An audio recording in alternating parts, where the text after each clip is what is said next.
Hey everybody, I'm MEDCO President Nick Glew. As we start a new week, I want to share with you just a couple of new pieces of information that we uncovered this morning through a call that I had a chance to moderate with professional developers of Iowa with Senator Joni Ernst, and then also from a television show that hopefully many of you had an opportunity to watch on Iowa Public Television called Iowa Press. We'll start there. Debbie Durham, the director of the Iowa Economic Development Authority, shared a couple of interesting pieces of information.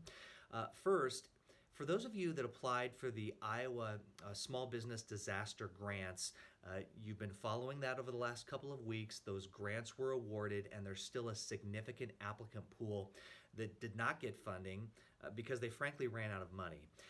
According to Debbie Durham, it is the intention of the governor that when the state of Iowa receives its allocation from the CARES Act, so that's federal money, that she is going to fund the entire applicant pool of eligible businesses who applied for those small business disaster grants.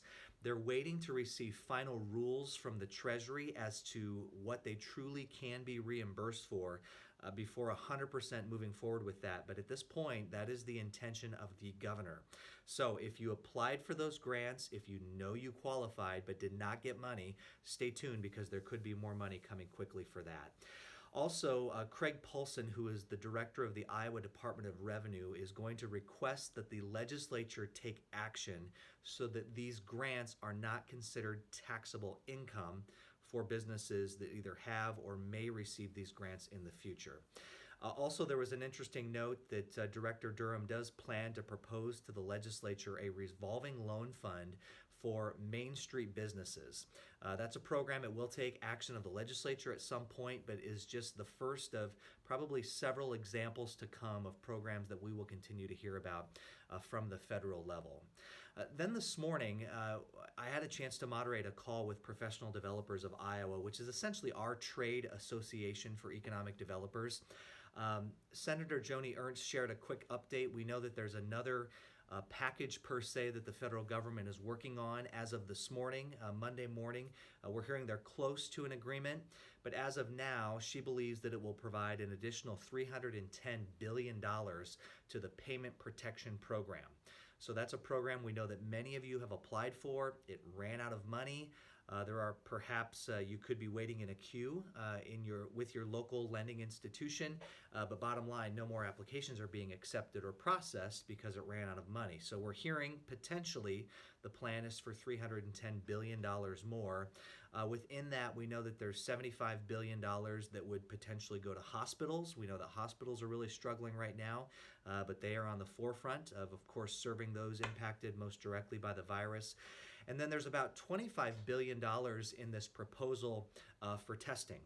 We know that as we start talking about economic recovery, regardless of what that looks like or when, that the ability to ramp up testing will be critical. So we are pleased to see that there's an additional $25 billion in there potentially for testing. We're also hearing of up to $60 billion in initial money for the Economic Injury Disaster Loan Program. If you go to the SBA's website today and try to apply for an economic injury disaster loan, you'll see that that system is shut down, and it's been that way since I believe sometime late Thursday or Friday of last week. So we're hoping for some more money there. We asked a question about the new Main Street lending program. If you go to our website, medcoiowa.org/COVID, you'll notice there's something in there about the Main Street lending program. It was announced by the Treasury a little bit over a week ago, but over the past week, they've continued to seek input and are really essentially designing the program. So she confirmed that she believes that tool, which is intended for mid-sized companies, is probably still 1 to 2 weeks away, and again will be administered by your local bank or lending institution, just like PPP. So watch for more information on that.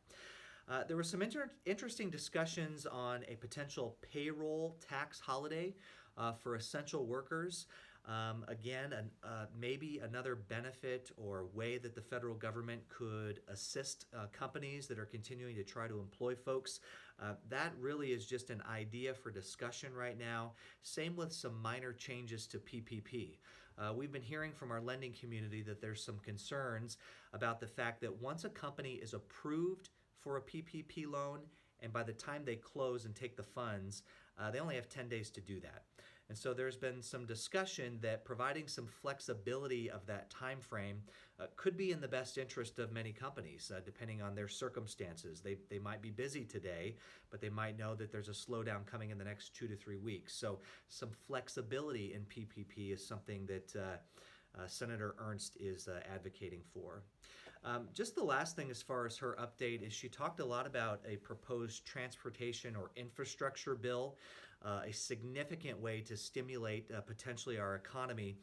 When she was asked about what is your vision for that, she quickly said that there are 3 significant existing bills that have been approved in committee that she believes could very quickly form the basis for an infrastructure bill.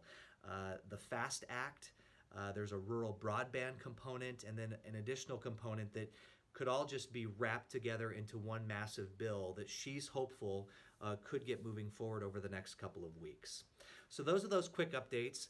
Also, for those of you who are business partners of ours, know that we are working on a new digital survey to come out later today or first part of next week, because we want to start understanding at a deeper level of all of these programs that I've talked about this morning. What are you using? Where are the gaps? What are your biggest needs now? So watch for that. I think that's all the updates that I have here this morning. Sorry, a little bit of a longer rant this morning. The best way to stay updated, of course, is through our resource page at medcoiowa.org. If you're watching this email and you do not get our regular communications, you can go to our website at medcoiowa.org. At the top of our COVID page, there's a way that you can enter your email address to stay connected. We want to help businesses of all types, of all sizes here in our community, and know that we're working hard to continue to do that on a daily basis. So have a great week, everyone. Keep up the great work, and we'll talk again soon.